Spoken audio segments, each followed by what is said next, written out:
지금부터는 토론자분들의 의견을 듣는 시간을 갖도록 하겠습니다. 1대1로 이제 토론하는 것이 아니라 포괄적으로 이제 토론을 해주시게 돼서 아마 토론자분들께서 굉장히 힘드시지 않았을까 이렇게 생각이 됩니다. 그리고 오늘 행사는 굉장히 대단한 행사입니다. 소관부처 세 곳에서 모두 참석을 해주셨습니다. 이게 저고위의 역량인지 부처의 관심인지는 잘 모르겠지만 이렇게 부처가 모두 참석해 주셔서 너무 감사드립니다. 먼저 현장에서 토론을 먼저 진행하고요. 그 다음에는 영상으로 이어서 토론을 진행하도록 하겠습니다. 그럼 먼저 서울신학대학교의 백선희 교수님께서 이제 토론해 주시겠는데 토론 시간이 이제 길지 않은 관계로 한 6분, 7분 내로 이렇게 해주시기를 부탁드리겠습니다. 백선희 교수님 토론해 주실 때 큰 박수로 환영해 주시기 바랍니다. 네, 안녕하세요. 서울신학대학교 백선희입니다. 이 아동 돌봄의 공공성이라고 하면은 여전히 공공성을 주제로 논의를 하느냐라고 생각하시는 분도 계시겠지만은 사실 우리가 코로나 팬데믹을 겪으면서 아동 돌봄 정책이 많이 발전되어 왔다라고 하나 여전히 돌봄과 교육에 많은 어려움이 있었고 여전히 갈 길이 멀다라고 하는 것을 모두가 느끼셨을 걸로 생각이 듭니다. 그런 의미에서 저출산 고령사회위원회가 또 이 아동 돌봄 분과를 또 만드셔가지고 그동안 논의하셨던 것을 오늘 이 자리에서 그 내용을 공유를 해주시는 것은 굉장히 의미가 있다라고 생각이 듭니다. 워낙에 여러분들이 많은 논의를 해주셔서 내용에 대해서는 대체적으로 공감을 합니다. 이 내용들을 이제 시작으로 해서 보다 더 많은 토론이 이어져야 될 것이라고 생각이 들기 때문에요. 저는 이제 그 세 분의 주제에 대해서 어떤 내용들을 조금 더 우리가 논의를 해야 되는지 그 점에 초점을 맞춰서 이제 말씀을 드리도록 하겠습니다. 첫 번째 주제 그 아동 돌봄 서비스 공공성 담론과 관련해서 최영 교수님이 워낙에 잘 정리를 해주셨습니다. 우리가 이제 이용 대상에서 보편주의하고 사회적 욕구라고 하는 것을 이제 강조를 해주셨는데요. 또 우리가 그 대상을 이야기를 할 때 맞벌이 부모 훨씬 더 욕구가 큰 거를 우리 모두가 이제 인지를 하고 있습니다. 그리고 이제 그것을 기본 보육하고 또 연장 보육 시간을 개념하고 잘 연관을 지어서 설명을 해주셨습니다. 근데 요즘 이제 코로나 팬데믹을 경험하면서 느끼는 것이 이제 기존의 그 돌봄 정책에서 이 돌봄의 질이라고 하는 것을 어떻게 또 담보를 해내야 될 것인가, 그리고 이제 코로나 상황에서 긴급성이라고 하는 것이 있었는데 사실은 이 긴급성에 대해서는 조금 대응을 하지 못한 측면이 있고 이제 여전히 과제로 남아 있습니다. 그래서 우리가 이용 대상을 이야기를 할 때는 그동안의 그 양적 보편주의를 이야기를 했다라고 하면은 이제는 질적 보편주의라든지 긴급성에 대해서 어떻게 대응을 해야 될지 그런 논의가 더 확대되면 좋을 것 같습니다. 유아기 교육의 강화에 대해서는 모두가 다 공감을 하는 문제이고요. 여러 가지 방법이 있습니다. 프리 K학년제 도입과 또 유보통합 논의도 또 활발하게 진행 중인데요. 워낙에 조금 복잡한 문제여서 발표문에도 많이 담지는 못했습니다만 이런 부분은 별도의 또 그 포럼이 있어야 되지 않을까라고 생각이 들어서요. 근데 이 부분은 가볍게만 언급을 하고 또 이제 K학년제에 대해서 정 교수님께서 준비를 해주셨기 때문에 그 부분에 대해서는 이따가 또 말씀드리도록 하겠습니다. 재원과 관련해서도 굉장히 중요한 문제인데요. 올해 도입한 것이 영아수당이 있습니다. 지금 그 발표문에서는 양육수당과 관련해서 이제 그동안의 문제점을 지적을 해주면서 양육수당 폐지도 이제 말씀을 해주셨는데 2022년에 영아수당이 도입이 되면서 영아는 사실 폐지 내지는 통합, 영아수당으로 통합이 되고 이제 유아는 여전히 남아 있습니다. 근데 영아수당의 급여가 30만 원에서 이제 50만 원까지 인상이 되기 때문에 교수님께서 말씀해주신 여전히 그 문제, 양육수당에 대한 문제 의식들, 여성 노동시장 참여 저해 문제나 계층화 유발 문제가 영아수당에서는 어떻게 작동되는지 이런 부분도 우리가 같이 논의를 한번 해봐야 될 것 같습니다. 영아돌봄의 형평성이라고 하는 것도 굉장히 중요하고 또 영아돌봄의 사회적 욕구를 어떻게 측정할 것인가, 영아수당의 도입이 영아돌봄의 형평성이나 사회적 욕구를 더 충족시키는 방향으로 나아갈 수 있는 방법은 무엇인지가 궁금합니다. 서비스 공급과 관련해서는 요즘 이제 국공립 어린이집하고 유치원이 많이 확대가 되고 있으나 그 다음에 문제 제기가 공급의 공공성은 지금 이제 확대를 해 나가는 과정이기는 하지만 이 설립의 공공성도 중요하지만 운영의 공공성도 중요하다라고 하는 이야기를 하고 있습니다. 그래서 예를 들어서 그 사회서비스원이 설립된 배경 중에 하나는 국공립 시설에 대해서는 운영의 공공성도 확보하기 위해서 서비스원이 운영을 맡으면은 더 공공성이 확보되지 않을까라고 하는 그런 생각도 있었습니다만은 실질적으로 현장에서는 사회서비스원이 여전히 그 개인하고 같이 경쟁을 해야 돼서 또 서비스원이 또 운영을 그러니까 위탁을 받지 못하는 사례도 여전히 존재합니다. 그래서 이 운영의 공공성 이 부분은 국공립뿐만이 아니라 근데 민간에서도 운영의 공공성을 어떻게 확보할 것인지 그 시스템을 마련하는 것이 굉장히 급한 사항이 아닌가라고 생각이 듭니다. 이주제 그 아동돌봄 정책 조정 및 통합기구 네 굉장히 좀 어려운 과제입니다.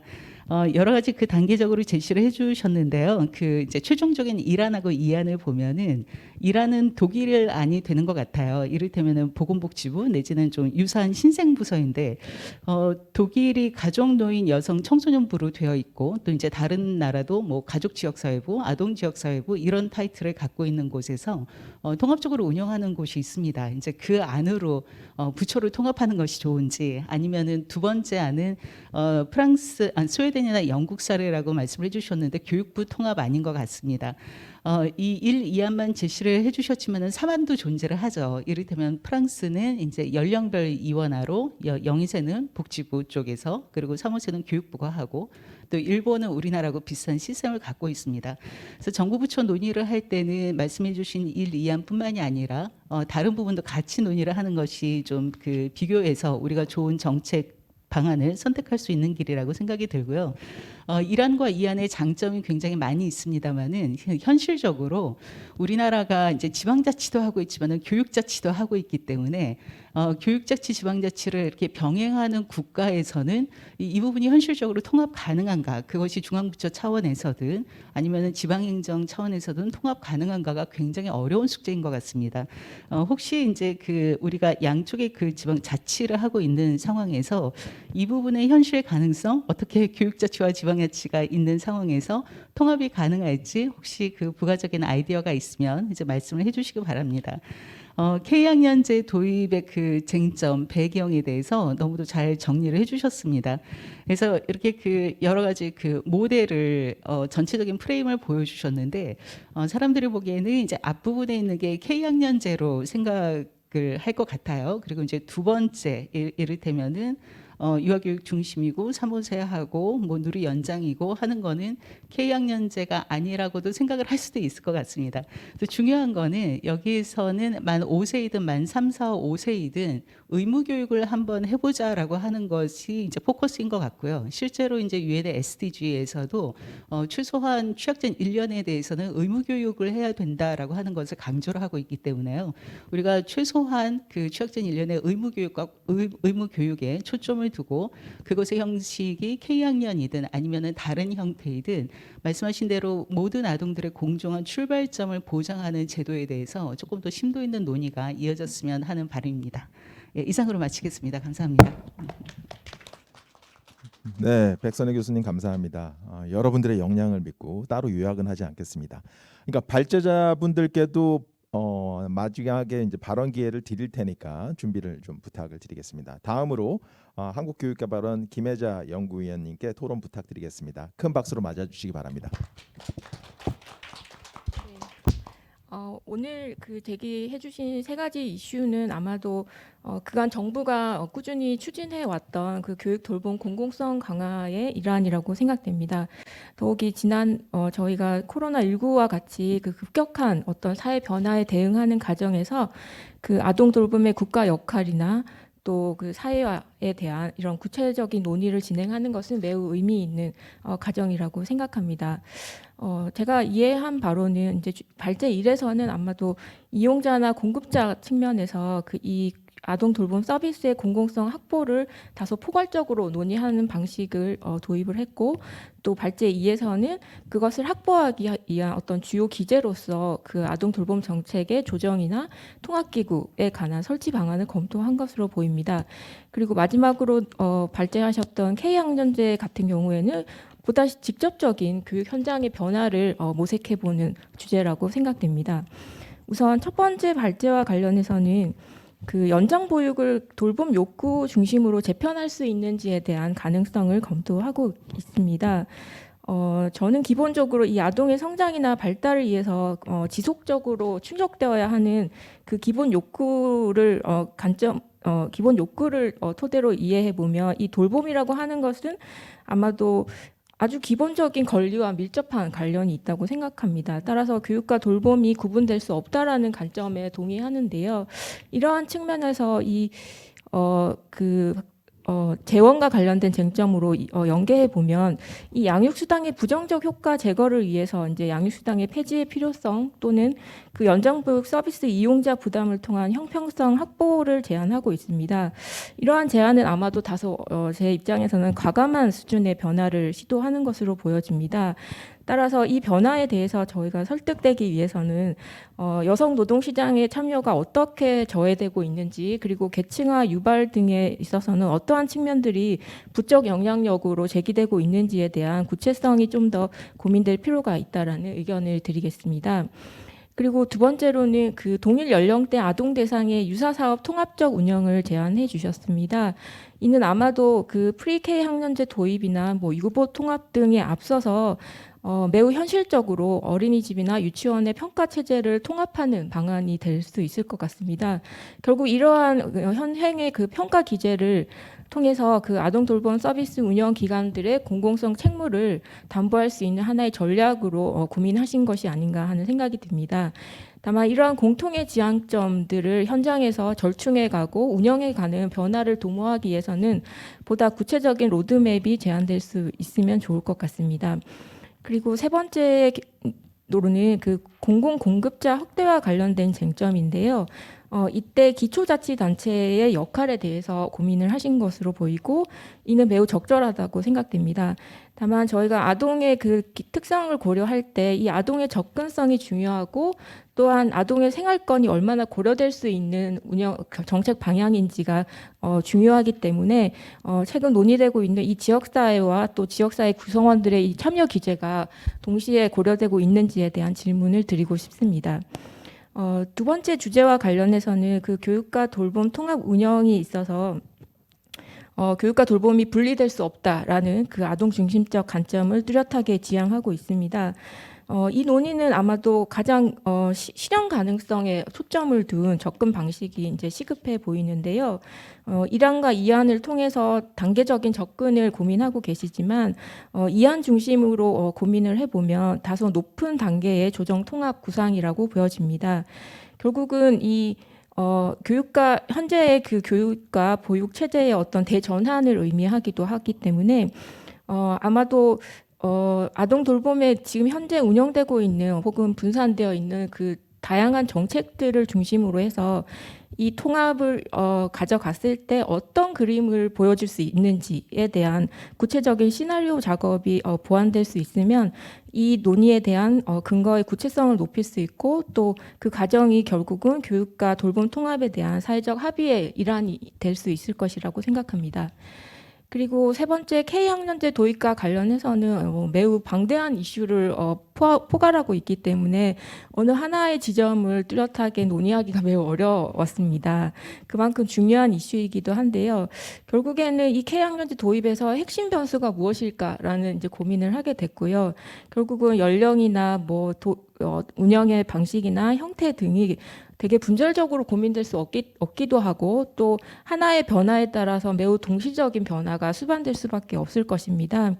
따라서 지금 4가지 카테고리의 각각의 가능성을 검토하고 계신데 이 가능성들이 소위 2x2 조합으로 해서 다양한 큐브로 블럭의 모습을 구현해 보면 그 각 쟁점별로 하위 수준들에서 어떤 가능성들이 논의될 수 있고 그 변화가 결국에는 그 아이들의 교육 공공성, 돌봄 공공성에 어떤 변화를 가져올 수 있을지에 대한 구체적인 그림을 제시해 주시면 좋을 것 같습니다. 이상입니다. 네, 김혜자 박사님 감사합니다. 한 줄로 이렇게 표현된 질문 하나하나가 굉장히 긴 논의가 필요하지 않을까 이렇게 생각이 됩니다. 지금부터는 아동 돌봄 관련 정책을 실행하고 있는 관련 부처들의 이제 토론이 이어지겠습니다. 현장에 계신 분부터 먼저 하고 그 다음에 이제 영상으로 으로 만나보도록 하겠습니다. 먼저 보건복지부 인구정책총괄과의 김충한 과장님께서 토론 말씀해 주시겠습니다. 큰 박수로 맞아주시기 바랍니다. 네, 복지부 인구정책총괄과장입니다. 저는 토론문을 미리 제출을 못해서 제가 따로 준비한 걸로 읽겠습니다. 지금까지 한 저출산 고령사회 기본계획을 4번째 정부에서 수립을 해왔는데요. 그동안 이제 여러 가지 정책을 통해서 돌봄 부담도 경감하고 보육 서비스는 지속적으로 확대해 온 것 같습니다. 이런 환경을 통해서 출산율을 회복하는 데는 우리가 실패했지만 어쨌든 자라는 아이들이 공적인 돌봄 서비스를 받을 수 있는 그런 환경을 마련했다고 생각하고요. 지금은 그래서 한 90% 가까운 아동들이 이제 공적인 돌봄 서비스를 받고 있다고 평가하고 있습니다. 그런데 이제 잘 아신 것처럼 계속 지금 문제점이나 한계가 있는데 발제에서 말씀하신 것처럼 유치원과 어린이집 간의 그 서비스 질의 편차, 교사 처우라든가 서비스 내용이라든가 지원 수준의 차이도 있고 또 무상 제공으로 인해서 수요와 공급이 정확히 연결되지 못하는 좀 수요가 과장된 그런 측면도 있고요. 또 부처 간 칸막이 때문에 효율적인 이제 정책을 추진해 왔는가 그런 이제 문제점도 지적이 되고 있습니다. 그래서 이런 이제 문제점들을 해결을 앞으로 해 나가기 위해서 이제 이런 자리가 마련된 것으로 이해를 하는데요. 어쨌든 이 문제에 대해서 정부랑 전문가 또 부모 또 서비스 제공 기관들이 함께 머리를 맞대고 좀 해결책을 찾아가는 과정이 필요하다고 생각합니다. 단순히 기구나 부처 통합이 이제 중요한 게 아니라 이런 이제 질적인 문제, 교육 공간의 문제 이런 것들을 하나하나 서로 맞춰가는 이제 그런 작업이 필요해 보이고요. 그다음에 그 이용자 수요와 서비스 간의 관계에 대해서 처음에 이제 발제를 해주셨는데 지금 제공되는 서비스가 돌봄 욕구의 정도와 관계없이 동일한 서비스를 제공하고 있다. 그에 따른 문제점이 있다는 것에 대해서는 일정 정도는 이제 공감을 하고요. 다만 그 이용자 부담 부과를 할 때 어떤 효과를 얻을 수 있는지 또 부모들이 또 정서적으로 이해를 할 수 있을지 그런 것들을 면밀하게 좀 살펴봐야 할 것 같고요. 그리고 지금 그 민간 시장 돌봄의 민간 시장을 이용하고 있는 부모들을 다시 좀 공적 영역으로 끌고 들어올 수 있는 그런 효과는 어떻게 될 것인지 좀 면밀한 검토가 필요해 보입니다.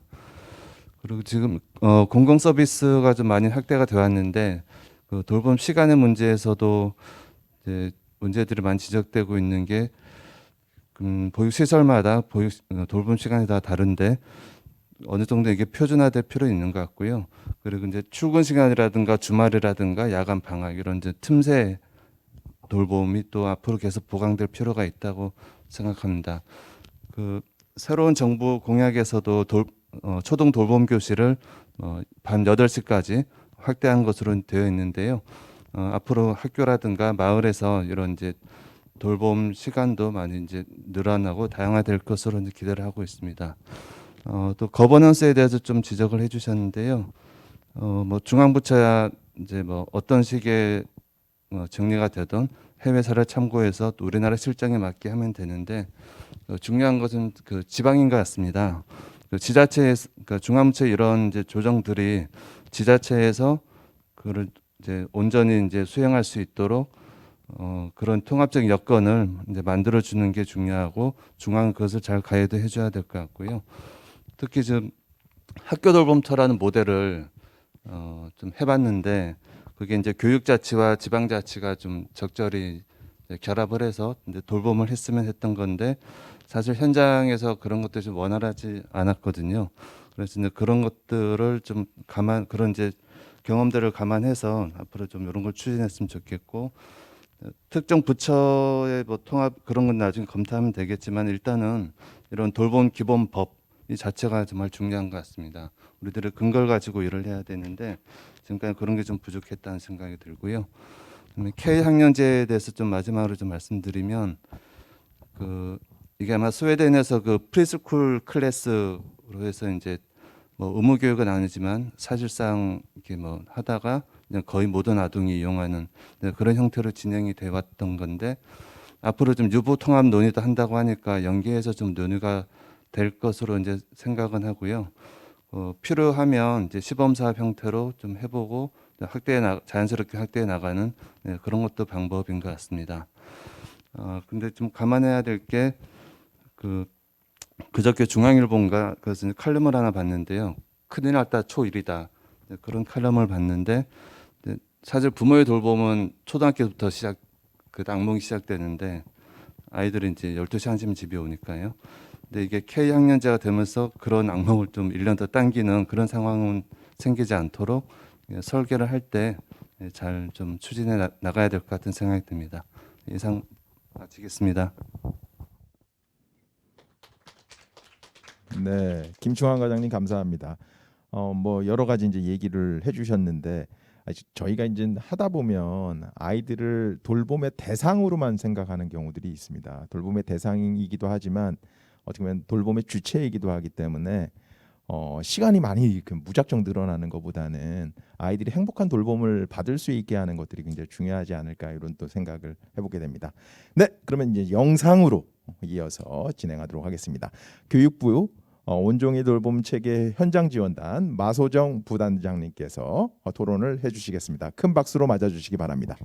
네, 교육부 온종일 돌봄 체계 현장 지원단 부단장 마소정입니다. 네, 아시는 것처럼 이제 돌봄 윤리론에 따르면 돌봄의 필요는 의존과 취약성이라는 인간의 근원적 특성에서 비롯되고 또 돌봄 윤리를 비롯해 돌봄 사회와 돌봄 민주주의 그리고 돌봄 국가대에 관한 다양한 논의는 돌봄에 대한 사회적 책임 강화, 돌봄 정책을 통해 제도화될 필요성을 계속해서 강조하고 있습니다. 우리나라는 핵가족화 여성 경제활동 증가 등으로 양육 환경이 빠르게 변하면서 초등돌봄 사회적 욕구가 증가했고 또 코로나 팬데믹 이후에 그 중요성이 더욱 부각되었습니다. 이제 지금 본부처 차원에서 정책적 노력을 기울이고 있는 과제인데 초등돌봄 정책은 주요 사회 서비스 정책인 동시에 또 아동의 삶과 성장을 위한 교육 정책으로서 그 중요성과 필요성이 확대되고 있다고 생각이 됩니다. 오늘 저출산 고령사회위원회에서 아동 돌봄의 공공성 강화를 위한 정책 방향 주제로 이제 포럼 개최해 주신 것을 그런 의미에서 굉장히 뜻깊게 생각하고요. 또 함께 논의할 수 있어서 굉장히 감사드립니다. 간단하게 이제 초등돌봄 정책의 성과 한계를 제가 이제 제 업무 범위 안에서 말씀을 드리면 아시는 것처럼 이제 국가 책임을 강화하고 또 중앙 지방 간 학교 마을 간 협력을 바탕으로 저희가 지역사회 빈틈없는 돌봄책을 구현하는 방향으로 이제 추진을 해왔는데요. 이러한 노력의 성과로 관계부처 그다음에 지자체 교육청 학교 마을의 다양한 이제 노력으로 그간 이제 33만 명이었던 초등돌봄 공급 규모가 21년 44.3만 명으로 확대되고 또 코로나19 상황에서도 안정적으로 돌봄을 운영해 왔다고 생각이 됩니다. 그리고 제도 개선과 또 새로운 사업이 시작되었고 또 학부모 입장에서는 원스톱 서비스가 개선이 되어서 어떤 이런 가시적인 성과들을 저희가 낼 수 있었던 것으로 생각이 됩니다.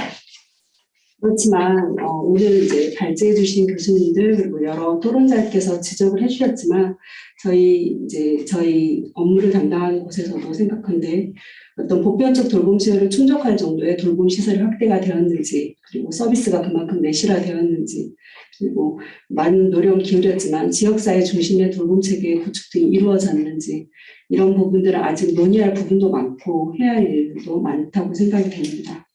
그런 의미에서 이제 보편적 초등돌봄 구현을 위한 논의가 이루어져야 되고 또 관련 법률이 제정되고 그를 위한 또 자원 투입 등이 많이 더 확대가 되어야 한다고 생각을 하고요.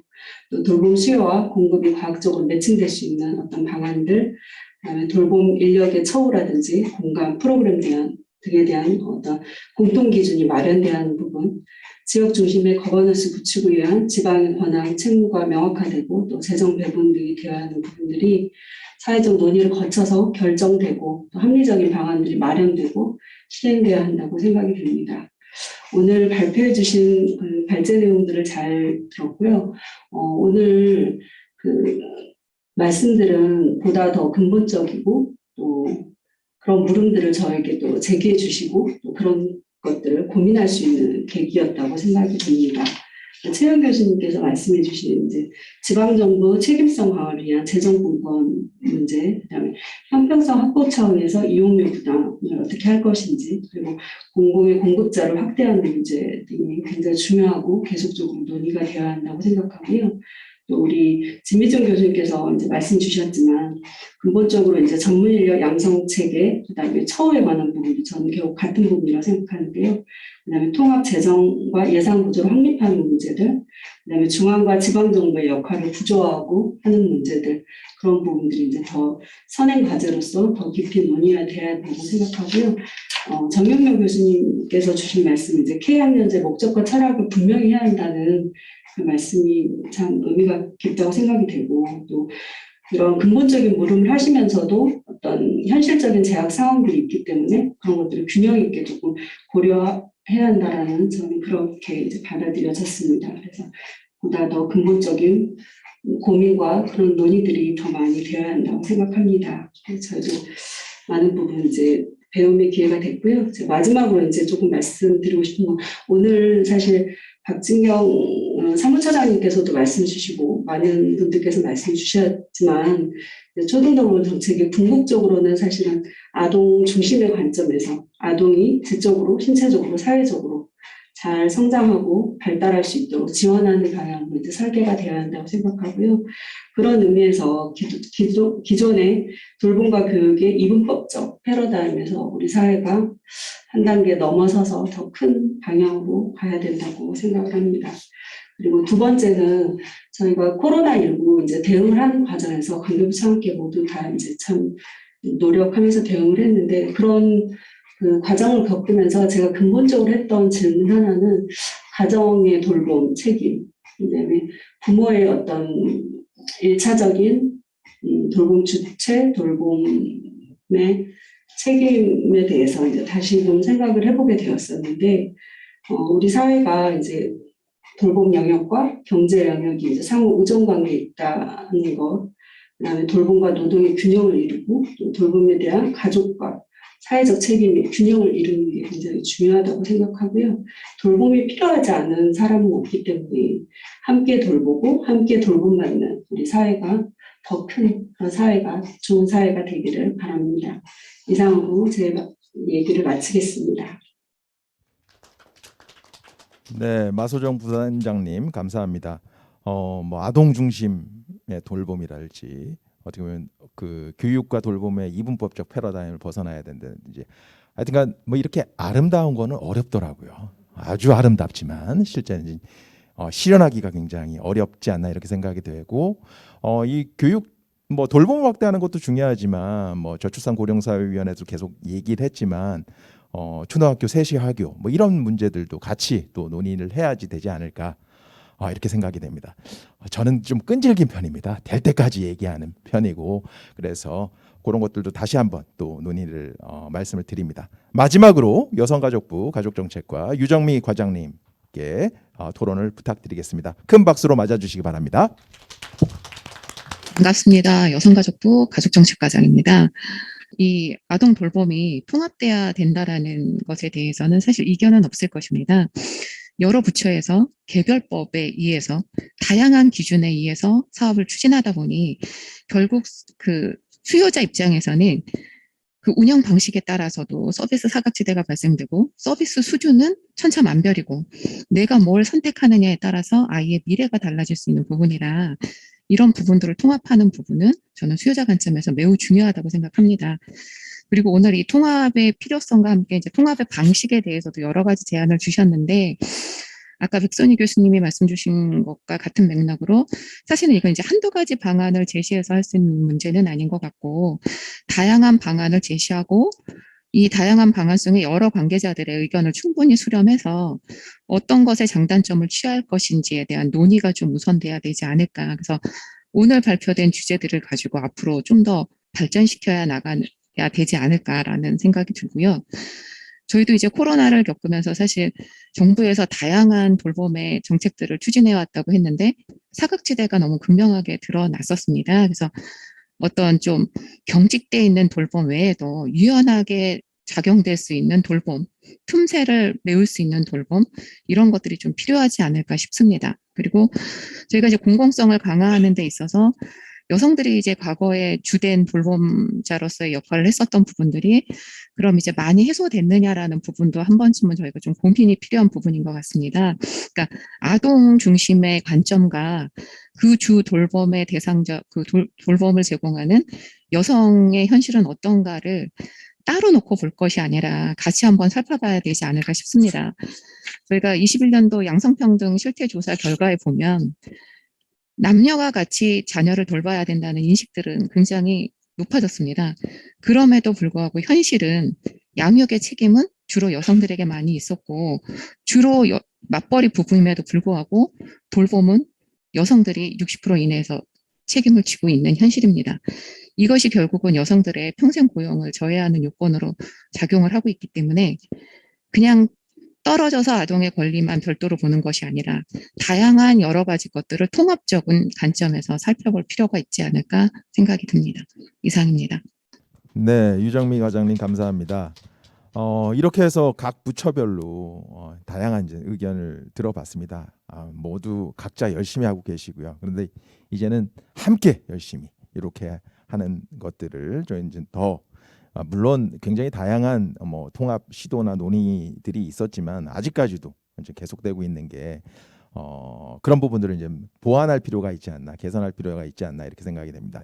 그러면 이제 다음 이 토론을 저희가 들었기 때문에 이 토론 내용에 대해서 발제하신 세 분께서 뭔가 그 의견이나 생각이나 이런 것들 좀 나눠주시면 좋을 것 같습니다. 이번에는 순서를 좀 바꿔서 정영모 교수님부터 먼저 듣고 그 다음에 진미정 교수님, 마지막으로 최영 교수님 순서로 이렇게 들어보겠습니다. 네, 정영모 교수님께 먼저 부탁을 드리겠습니다. 네, 말씀드리겠습니다.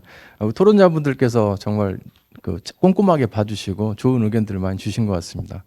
특히나 K학년제 도입 관련해서는 저희도 그 의무교육 쪽에 조금 더 관심을 갖고 있습니다. 그래서 백선희 교수님께서도 지적해 주셨지만 무상교육만 가지고는 우리 이제 지금 현재 발생하고 있는 교육 격차라든지 시설 간의 격차까지 다 포함하는 겁니다. 그런 부분을 효율적으로 해결하기 어렵기 때문에 의무교육을 좀 전제하고 있는 것이고요. 아까 그림으로 좀 보여드린 부분이 있습니다. 네 가지의 쟁점이 각각 따로따로 있는 것처럼 보일 수도 있는데 따로따로가 아닙니다. 아까 지적하신 것처럼 네 개는 한 세트고요. 각각의 대안들 중에 하나를 결정하게 되면 그 결정한 내용들을 연결해 보면 K학년제의 정의가 굉장히 다양하게 나올 수가 있습니다. 아까 정의를 할 때 우리가 위원님들도 굉장히 어려움을 겪었다고 말씀드렸던 것이 아는 것 같지만 이야기하는 게 서로 달랐는데요. 그런 부분이었습니다. 어떤 대안을 마음속에 선택하고 이야기하시냐에 따라서 이야기하는 게 달랐기 때문에 저희가 말씀드리고 싶은 거는 그런 쟁점들에 대한 사회적 합의가 지금 이제 공론화돼야 되는 시점인 것 같고 그게 공론화되면 아이들의 건강한 성장과 발달을 우리 지원하기 위한 교육과 돌봄 체계를 우리가 만들어 가야 된다. 그런 측면으로 같이 한번 고민해 봤으면 좋겠다는 생각을 가집니다. 감사합니다. 네, 감사합니다. 그러면 진미정 교수님 또 부탁드리겠습니다. 토론자들께서 좋은 의견들을 많이 주시고 또 저희가 생각했던 것, 같이 고민했던 것 또는 이제 미처 생각하지 못했던 것들도 같이 많이 지적을 해주셨습니다. 사실 이 발표문을 또는 이제 발표 자료를 보시면 아시겠지만 저희가 제목을 정할 때부터 되게 조심스럽고 사실 살짝 소심한 제목을 달아서 발표를 하였습니다. 저희는 이게 정부 부처 조직을 어떻게 뭐 당장 개편해야 된다 이런 말씀을 드리고 싶은 것이 아니라 1단계, 2단계의 단계적 전략에서 더 중요한 건 사실 1단계, 첫 번째 단계에서 해야 되는 일들이 더 중요하다고 생각을 했거든요. 그게 잘 갖춰지면 사실 2단계로 나아가는 데는 말씀하신 것처럼 더 다양한 옵션이 있을 수 있고 또 그 다양한 옵션들 중에 우리한테 가장 맞고 효율적인 그런 것들을 이제 선택할 수 있을 거라고 생각하는데 그 전 단계에서 해야 되는 일들 특히 공통적으로 말씀하셨던 것이 중앙정부와 지방정부의 이런 역할 분담이나 이런 실행을 어떻게 할 것인가, 그것도 굉장히 중요한 문제인 것 같습니다. 우리는 교육행정과 이 행정 라인이 분리되어 있을 뿐만이 아니라 지방 정부의 여건이나 역량도 편차가 많은 편이어서 그 문제를 사실 해결하지 않으면 이 중앙 정부에서 아까 말씀하신 것처럼 아무리 좋은 제도를 만들어 놔도 현장에서는 그게 구현되기가 어려운 현실도 갖고 있어서 그런 문제들을 1단계에서 잘 훨씬 더 적극적으로 검토하고 대안을 마련하는 것까지 담고 있어야 되지 않을까라고 생각을 해서 그런 부분에 조금 강조점이 갔으면 좋겠다. 그게 필요하다. 그리고 그를 위해서는 근거법을 제정하는 것이 무엇보다도 우선돼야 되는 과제 중에 하나이다. 이렇게 말씀드리고 싶습니다. 감사합니다. 네, 신미정 교수님 감사합니다. 최영 교수님 마지막으로 의견 부탁드리겠습니다. 마지막이라서 논의를 다 통합 정리해야 되나 뭐 이런 그 사회자님께서 해주실 것 같고요. 아 이거 뭐 여러 복잡한 논의들이 다 섞여 있는데 이걸 어떻게 하면 조금 클리어하게 정리할 수 있을까 이런 고민을 좀 해봤는데 제 나름대로 정리한 내용은 이겁니다. 기존에 우리가 만들어놓던 시스템을 좀 생각을 해보면 예를 들면 초등학교가 있고요, 의무교육. 그다음에 그 밑에 교육을 하지 않는 아동들을 대상으로 해서 보육 서비스가 생겨났죠. 그러니까 그 맞벌이 가구 같은 경우는 돌봄 욕구가 커지니까. 그리고 초등학교 교육 시스템 밑에는 초등 저학년은 아이들이 빨리 끝나니까 그 이후에 마찬가지로 똑같은 형태의 보육 시스템과 유사한 형태의 돌봄 시스템이 들어가야 되는 거가 되는 거고요. 자, 이게 흔히 만드는 유럽식 구조였던 것 같습니다. 근데 그 과정에서 그러면은 최근에 이제 3, 5세 유아들에 대한 교육적 요소의 필요성이 많이 강조되다 보니 그러면 기존에 만들었던 돌봄 시스템 내에 교육적 요소를 어떻게 가미를 할 건지에 대한 고민이 있었던 것 같고요. 제일 심시작한 게 그러면은 초등학교 시스템을 조금 당겨갖고 좀 일찍 시작해보자. 그게 5세나 6세에 의무교육 형태가 되는 거고 그걸 좀 더 프랑스 같이 내리면 3세에서 5세까지 가는 거고요. 그러면 기존에 있던 돌봄 시스템은 앞에 교육 시스템이 들어오니까 역할을 축소를 해야 되는 방과후 돌봄 시스템 형태가 되는 거죠. 그러면 초등학교에 있는 시스템이 5세, 그다음에 3세, 4세, 3세 이렇게 이제 확대되는 형태로 가게 되는 겁니다. 그런데 이제 국가의 상황에 따라서 예를 들면 프랑스는 0, 1, 2세는 그대로 그냥 복지부에서 맡고 나머지 방과후 돌봄 이나 이런 부분들은 교육부에서 만든다든지 그 교육적 요소랑 3, 5세는 교육부에서 만든다든지 뭐 이런 식의 이제 통합은 사실 뒤에 논의가 돼야 되지 않을까 싶고 목적을 좀 명확했으면 좋겠다. 그러면 우리나라 시스템 내에서 이걸 갖다가 비슷한 형태로 어떻게 구조할 수 있을지 대한 고민이 해야 되지 않을까라는 생각이 좀 들었던 거고요. 사실은 이제 뭐 비슷한 얘기를 예를 들면 이제 지금 돌봄 같은 경우에 어느 부처에서 담당할래? 그걸 똑같이 이제 적용할 수 있을 것 같거든요. 논의 구조 자체를. 예를 들면 지금 초등학교 방과후 돌봄을 교육부에서 할래? 복지부에서 할래? 아니면 지자체에서 할래? 이 논의가 5세에 의무교육이 들어오든 아니면 3, 4, 5세에 의무교육이 들어오면 똑같은 방과후 돌봄의 논의가 같이 들어가게 되는 거거든요. 근데 그게 이제 외국하고 달리 우리나라 시스템 내에서는 외국은 예를 들면 중앙정부보다는 지방정부 차원에서 교육이랑 그다음에 돌봄이 통합되어 있기 때문에 사실은 그 시스템을 이제 구조화하더라도 결국은 지자체에서 어떻게 그 안에 내용들만 조정하면 될지에 관한 문제인 반면에 저희는 아예 분리가 되어 있는 상황. 교육 자치랑 아까 백선희 교수님 말씀하셨듯이 그다음에 교육 자치랑 그다음에 지방 자치랑 분리되어 있는 상황이기도 하고 중앙정부 중심의 행정 시스템이 강화되어 있는 상황이고 지방정부 역량이 없고 뭐 이런 이제 그러한 환경 내에서 그러면 비슷하지만 어떻게 역할 부담을 할지에 대한 고민을 해보면 되지 않을까. 거기에서 이제 뭐 예를 들면 지자체에서 지금 학교에 들어가서 같이 해보다든지 통합 방안들이 나왔던 것 같아요. 근데 고민을 해보면 그게 만약에 그럼 3, 4, 5세 혹은 5세의 의무교육 시스템이나 3, 4, 5세 의무교육 시스템이 들어가면 나머지 부분에 대한 것들을 어떻게 구조하고 그걸 누가 할 건지에 대한 고민이 똑같이 나타날 것 같고 그 고민을 하면 되지 않을까라는 생각이 드는 거거든요. 저 같은 경우에는. 그러면 논의가 좀 명확해지지 않을까 이런 고민을 해봤습니다. 근데 그 과정에서 아까 그 박사님 뭐 저 질의하신 내용 중에 지금 우리나라 보육 시스템 무상 보육 시스템 전 세계에 없는 시스템이 들어와 있는데 어떻게 보면 거의 없는 그 시스템 내에서 어쨌든 지금 만들어 놓은 거는 연장 보육이랑 기본 보육으로 구분을 해놨으니 만약에 교육 시스템을 넣는다면은 기본 보육 시스템을 교육 쪽에다가 어떻게 가미할 수 있지 않을까. 그러면 그 부분은 아동의 권리 측면에서 무상으로도 충분히 가능할 수 혹은 나중에 의무교육으로도 넘어가지 않을까 이렇게 이제 상상을 해볼 수 있을 것 같고요.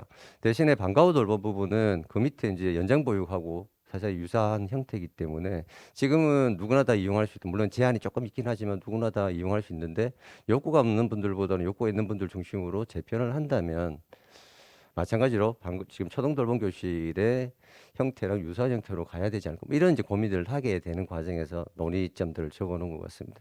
그래서 K학년제도 마찬가지인 것 같고요. K학년제도 사실 의무 교육을 도입을 하면 그 이후에 방과후 돌봄 체계를 누가 할 건지 교육부에서 같이 묶어서 할 건지 아니면 지자체에서 할 건지 아니면 복지부에서 할 건지 이렇게 드린 거고요. 그다음에 만약에 그걸 갖다 3세까지 내리면 그 밑에 나머지 부분의 연재 부분을 누가 할 건지 뭐 이런 것들이 그다음에 그러면 0, 1, 2세는 그럼 또 누가 할 건지 0, 1, 2세도 교육 시스템을 도입할 건지 교육 시스템을 도입한다면 몇 시간을 할 건지 무상으로 할 건지 뭐 이런 고민들이 있는 거죠.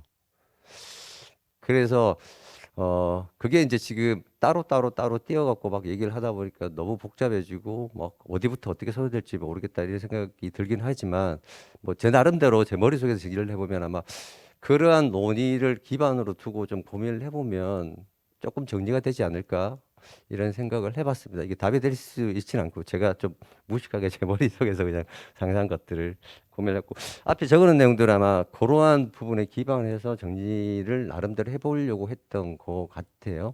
그래서 그런 측면에서 좀 이해를 해주시면 어떨까라는 생각이 듭니다. 네, 최용 교수님 감사합니다. 이래서 최용 교수님을 마지막에 부탁을 드렸습니다. 지금까지 돌봄과 관련된 수많은 토론이 진행됐습니다. 저도 뭐 발표, 토론, 좌장으로 이제 참여했고 부처에서도 다양한 시도를 했습니다. 그렇지만 체감적 변화는 크지 않았던 것 같습니다. 그래서 저희가 지치지 않는 게 훨씬 더 중요하다라고 생각합니다. 옳은 방향이라면 언젠가는 변할 거라고 생각이 되고요. 그런 희망으로 다시 한번 주장한다라고 이렇게 생각해 주시면 좋을 것 같습니다. 에릭 홉스봄의 표현대로 세상은 저절로 좋아지지 않기 때문에 우리의 주장이 계속되어야 한다라고 이렇게 생각이 됩니다. 시간 관계상 이상으로 마무리하도록 하겠습니다. 이렇게 준비를 해주신 박진경 사무처장님 이하 저고위 관계자 여러분들 그리고 발표해주신 3분 그리고 토론해주신 5분 그리고 현장에서 또 온라인으로 참여해주신 모든 분들께 진심으로 감사드립니다. 그러면 이제 마이크를 사회자분께 넘기도록 하겠습니다. 감사합니다.